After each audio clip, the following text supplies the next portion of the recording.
What is your role at this year's Warsaw Security Forum? Well, I'm here talking about defense innovation. So the very new product-led companies that are developing a lot of the technology that will, for instance, help keep us safe from drones, that will use AI as well to help the military secure us in a very dangerous and uncertain time. You are among world's leading experts when it comes to applying innovations in defense industry. Seeing the real frontline developments in Ukraine since 2022, would you say that we are in the middle of a revolution in this regard? Oh, I think undoubtedly. I mean, we're at a moment, right, where tanks are essentially being destroyed almost instantly by drones. Strategic bombers are being destroyed by drones. This is a whole new era of warfare.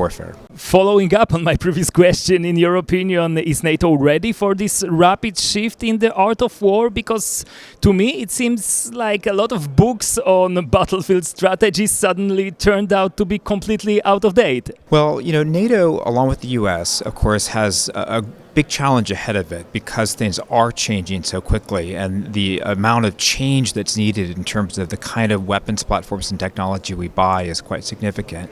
But NATO also has an interesting opportunity, which is the additional funding the alliance has committed is going to allow its member nations to leapfrog technologies, unlike the United States that has many more legacy systems. So there is a potential silver lining in how NATO will be able to buy more advanced capabilities.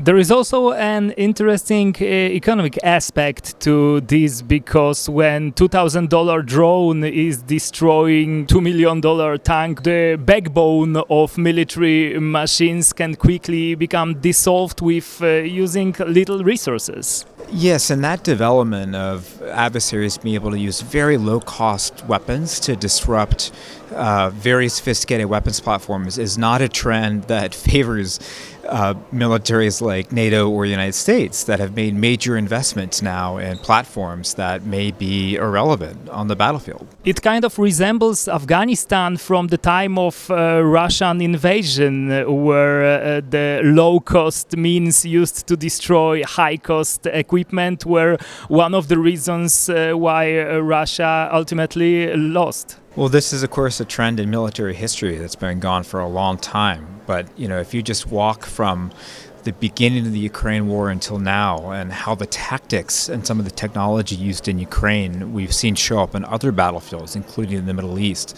I think that tells you that this revolution is perhaps going to be even faster than prior revolutions in technology.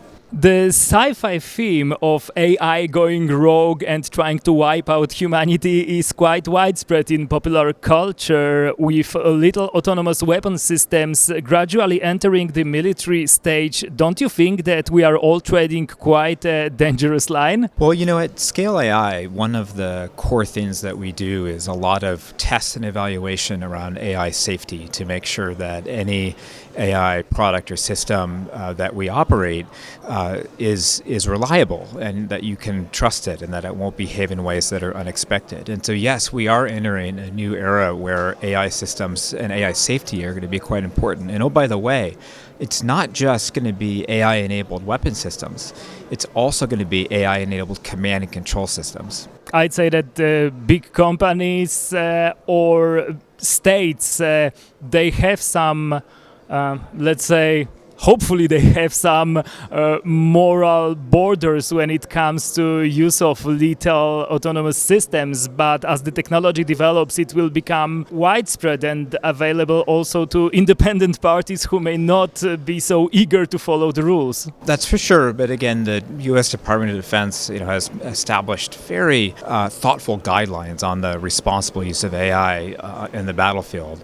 But yes, this is going to be an issue with us for many years to come. Can you point out some significant examples of defense industry innovations which help clean up, let's say, after military conflicts? I am thinking about landmines in particular, because it's a global problem, and the use of them is still ongoing, for example, in Ukraine, but feel free to roam elsewhere as well. Well, I just say that one promising development I've seen is a real willingness, both in the U.S. military and in European militaries and in NATO, to be more aggressive in trying out innovative and emerging technology, and to buy that technology from commercial firms, not just firms that only sell defense equipment. And that trend, I think, is going to apply to all phases of war, hopefully in a very positive and constructive way. But can you point out some concrete example of new technology that can help avoid the loss of life from the remains of time of war?